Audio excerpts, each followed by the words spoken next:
Hey guys, how's it going?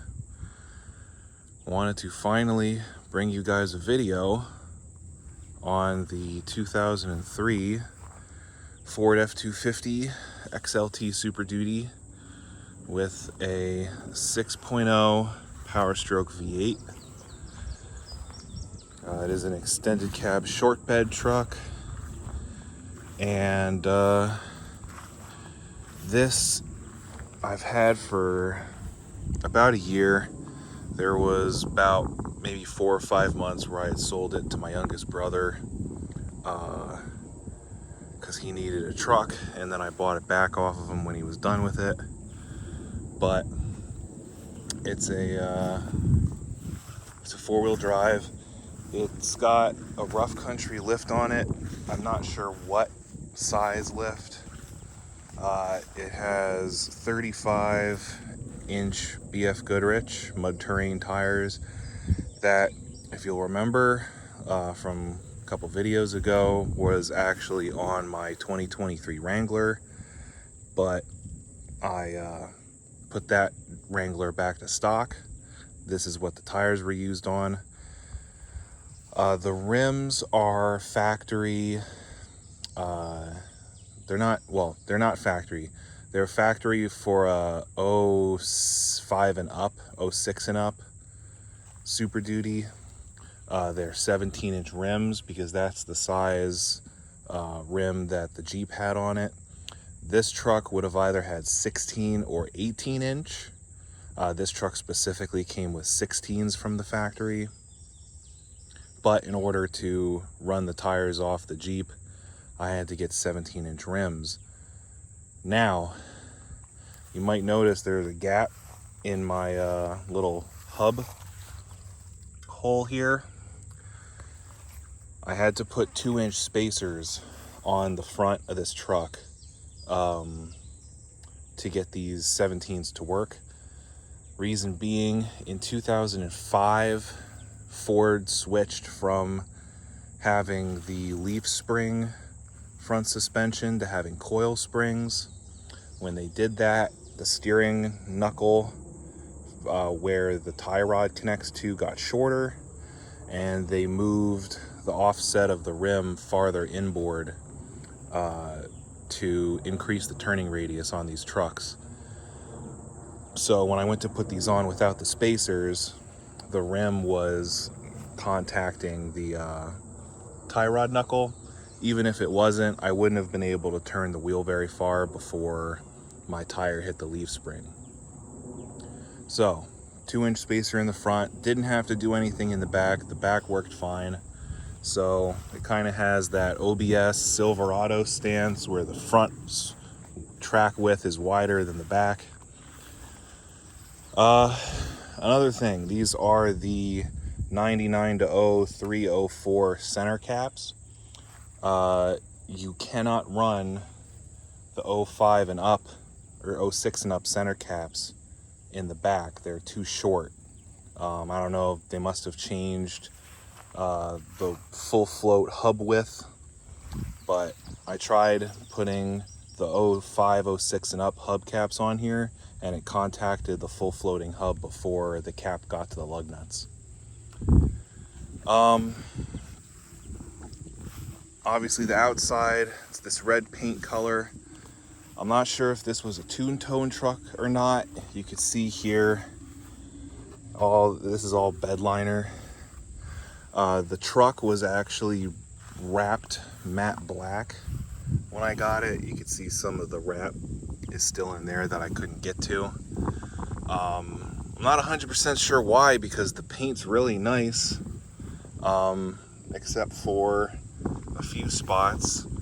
The roof, that's mostly all dry vinyl wrap glue. I think this was wrapped once before the wrap that was on it when I got it, and when they pulled off the first wrap, they didn't take the glue off and just put the second wrap over it. You can see here on the door, this section was like primer and had some surface rust spots on it. And up on the cab, that spot of paint, which I think is actually coming back through, was all really pitted rust. So I hit those with just some red spray paint. And then for some reason they sanded the whole front quarter of the hood. So not sure why they did that, but they did it. So, and then passenger side, pretty decent until you get back here. It looks like they had done some patch job here, and this is all like spray paint and stuff. You'll notice there's the flares on the back are hiding rust. This wheel well especially is really blown out. So I left the flare on it just because it's better than a gaping rust hole, but the back bumper and the front bumper were completely bed linered. I took probably a whole day with paint thinner and a couple other chemicals and scraped the bed liner off. Unfortunately, they did sand the chrome before they put the bed liner on it. So if you really wanted to get a real restored look, I got to change the bumpers, but for now it'll be fine. I mean, it's an 03 truck. It's 20 years old now. You know, it's got its issues. It needs a windshield. It's got some chips in it, and it leaks when it rains real hard. Not a lot, and it has to rain really hard, but it does leak. Brother put these updated tow mirrors on it because he broke the factory ones. The bed, while it hasn't sunk yet, it does need the bed rails replaced. The frame has surface rust on it, but there's no real rust holes or rust issues on the frame. So taillights, I put new taillights and a new third brake light because they were smoked.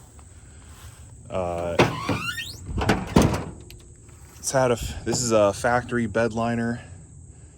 So the underside of the bed underneath the bed liner is almost pristine. It's got a toolbox. It exists. It doesn't lock, and this side of the lid's separated, so moves a lot. You know, it's got dings and dents. Inner rockers are both rotted out in the front, which is why I don't have steps on it. Since I've gotten it, it's got new ball joints, wheel bearings. It has new front shocks, new front stabilizer shocks. It's got a new power steering pump, new power steering lines, new power steering box. All the brakes have been replaced. They were blown out. They were so thin that this caliper popped the piston out and was pissing brake fluid. So new calipers, pads, rotors all the way around. Coming to the interior, just a gray cloth interior. It is an XLT truck, so it's not a Lariat, but it's not the base model. You can kind of see this side's the worst for the rocker rot. The other side's a lot better, but still not the best. Again, cloth bench seat interior. I think it's a 40-20-40 they call it. Decent steering wheel, cruise control, tilt, air conditioning works, electronic 4-wheel drive, power windows, power locks, power mirrors. I think they're also heated mirrors. You know, it's really clean in here. I don't think this was ever really a commercial rig. But door wise, the driver's front door has got a little bit starting here. The back door is completely blown out. Realistically, I would have to get a new one. And since it's blown out on the bottom, the weather strip's gone, so you do get some wind noise on the highway. And you do have to really make sure that back door is closed. I will say I would have preferred a crew cab over the extended cab, just because the front door shuts into the back door, so if your back door wiggles, your front door is going to wiggle. Coming over to the passenger side, it's pretty much the same story. On this side, the front door is pretty thin along the bottom, but the back door pretty much pristine. I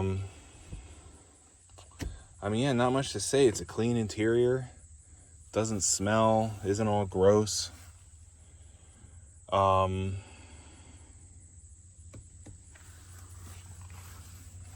Let's go over to the engine bay. You can check that out. Truck has 181,000 on the clock, but it had 37-inch wheels, or 37-inch tires on 20-inch wheels for who knows how long. They were really old and dry rotted, and now it has 35s. So factory size on this is a 235/85/16, which I think is closer to like a 31. So, you know, who knows how long those wheels have been on there, how much driving it's had. So it could be closer to 200,000 probably. You know, in here, it's pretty stock, which is why I bought it. You know, these things are commonly referred to as 6-point blows, and for a very good reason. You really cannot do too much to them in stock form, otherwise you risk sending them to heaven. But this one's all stock. It hasn't been bulletproofed, but it also hasn't been modified or tuned. The only thing that's different, it has a Bully Dog intake on it, but everything else is stock. I did batteries on it when I got it. There's a new master cylinder. Yeah, I mean, it's a good running truck. It got new coolant. It's a good running truck. I'm probably gonna do a separate video from this one talking about like myths and common things, but you know, there's no blow by, it doesn't smoke.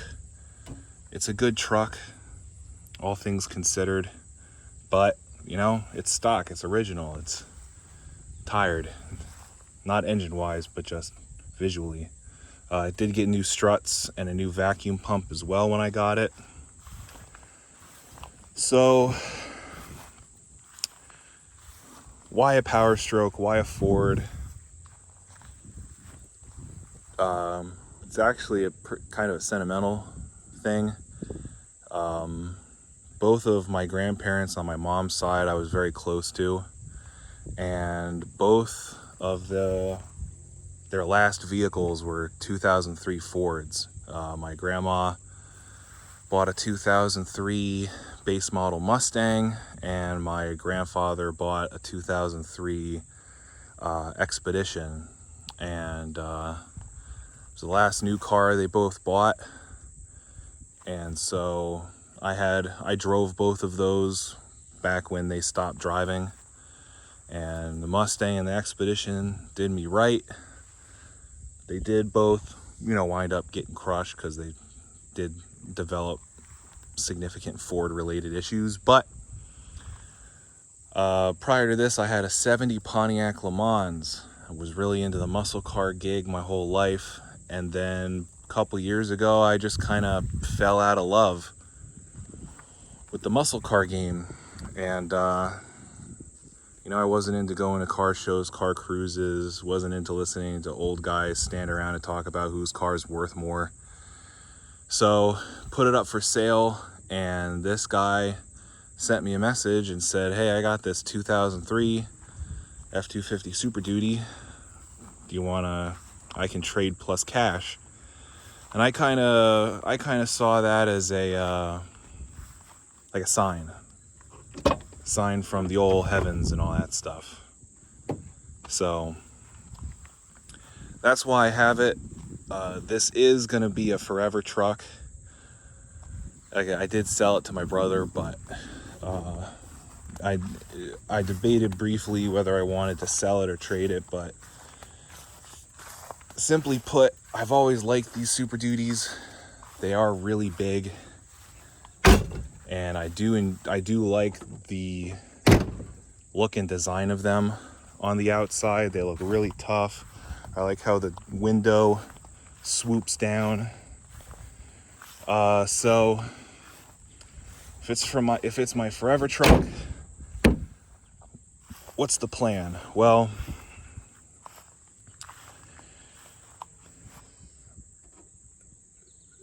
I haven't made a final decision on whether this is going to be the final truck or whether I'm going to try and find another 03 60 Super Duty. That's a quad cab or crew cab, short bed, and kind of use the two parts. But I will say this, everyone hates on all other diesels besides the one that they own. 7.3 guys hate on the 6.0 and 6.4 guys. LLY Duramax guys hate on LB7 Duramax guys. 12 valve Cummins guys hate on 24 valve Cummins guys.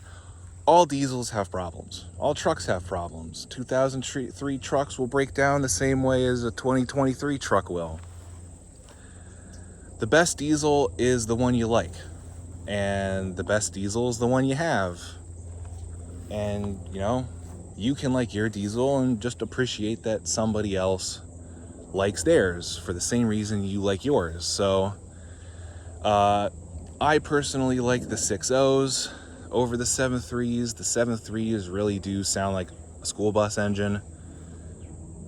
Not hating, but it's just a fact because school buses use 7.3s, so it is a school bus engine. And they are pretty slow, and the 6.0s are a lot faster. They do put a lot more power out stock, and being an 03, it does have the best turbo. It really lets out that turbo whine whistle through the exhaust at idle. So I am going to keep with the 6.0. If I do stick with this specific truck, stay with the extended cab, it'll get body work. And who knows, I may keep this truck and get a crew cab and just have both. Who knows? But focusing on this truck specifically, I do want to get it repainted. I do want to keep it this color red because it's a really nice metallic red. You might not be able to see it on camera, but it's got sparkles in it.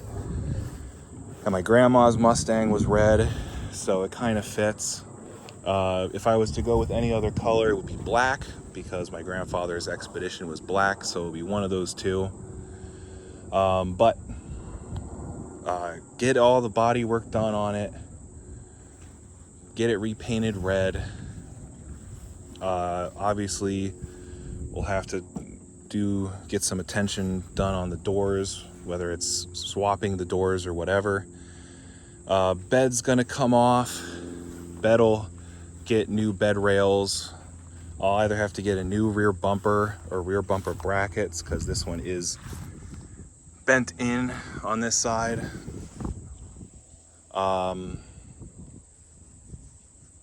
While the bed's off, frame's gonna get cleaned up and undercoated with that black wool wax stuff that I have. I am going to put this back to stock, just like I did on my Jeep. Having the lift is fun, having the, sitting up high and everything's great. But, I want to have this thing for a long time. It is a rough country lift. Rough countries are not known for having good bushings and lift kit components. So if I'm going to have to take the springs out to change bushings, which I'm sure I will sooner than later, I'm just gonna put factory leaf springs back in it. So drop this back down to stock, put the stock wheels and tires back on it. You know, once these 35s are done, you know, ditch the spacers, put 16s and the 235 85s back on it. And take the cab off, do all the cab mounts, and do all the bulletproofing. I mean, this thing, when it comes time, this thing's gonna get serious stuff. You know, it does need an oil cooler. Not super bad. You know, it's 10 degrees difference driving around town, 15 to 20 on the highway, which is bad, but considering it's summertime, 80, 90 degrees and humid, that's not terrible. And it's definitely runnable for now, especially since I'm not doing any towing with it. I don't drive it daily. This thing's drive it and then it sits for a few days type deal. But it'll get the bulletproof diesel, aired oil cooler, keep the EGR, do not delete the EGR, bad idea, illegal, don't do it. So we'll do the upgraded EGR, you know, head studs, water pump, whole 9 yards. On the fence debating whether I'm gonna do the 7.3 fan swap or not, but you know, it'll just it's gonna get completely gone through when the time comes. For now, it's gonna get driven as is. So that's that. There's the diesel. Let me know what you think. We can do a start on it. Obviously it was running, but